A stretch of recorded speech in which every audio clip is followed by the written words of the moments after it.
The time had come.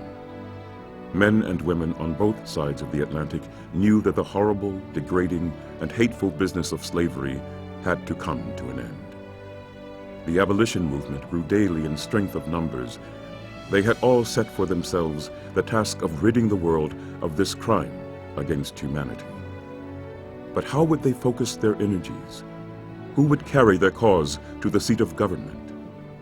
One man came to see this work as his destiny. That man was William Wilberforce. This is his story. This is his legacy.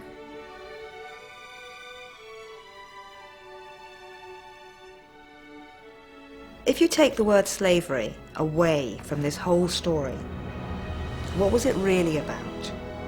It was about the wicked traffic in human beings. It was about the destruction of a civilization and culture in Africa and in the Caribbean.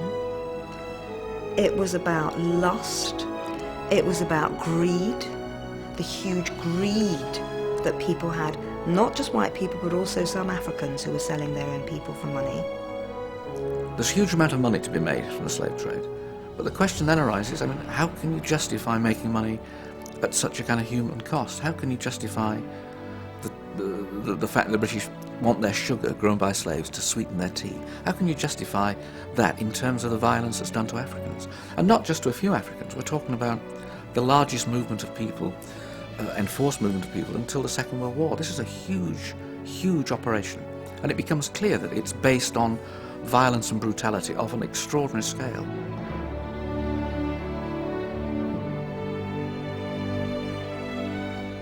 On Sunday, October 27, 1787, Wilberforce finally made up his mind.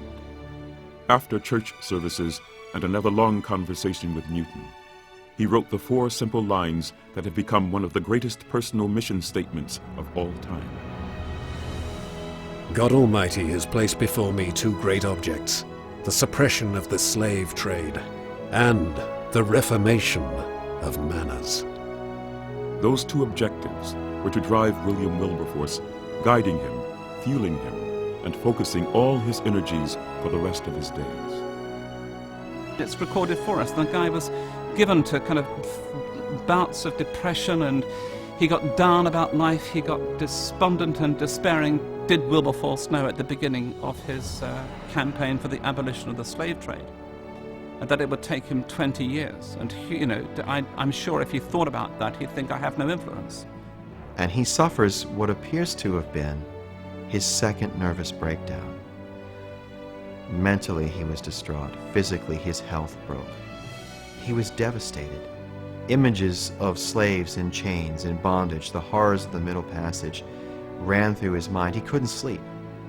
But in reality, he probably was ahead of his time, because I think the environmentalists, certainly the abolitionists, those who voice various kinds of needs for freedom in certain areas, women, in almost every category, he probably represents the model for all of it. Though he has not been ascribed such, we can still look at William Wilberforce, not just as a symbol, but as a human being who made a contribution, because we know where his heart was.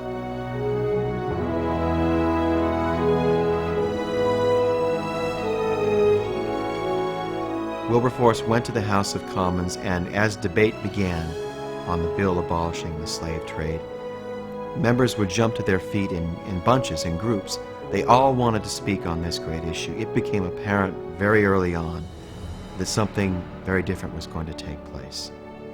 And at that moment, the House thought that was a wonderful point, and they started to cheer, and Wilberforce, overcome with emotion, sat there with his head bowed and tears streaming down his face as he thought that this act at long last was going to become law.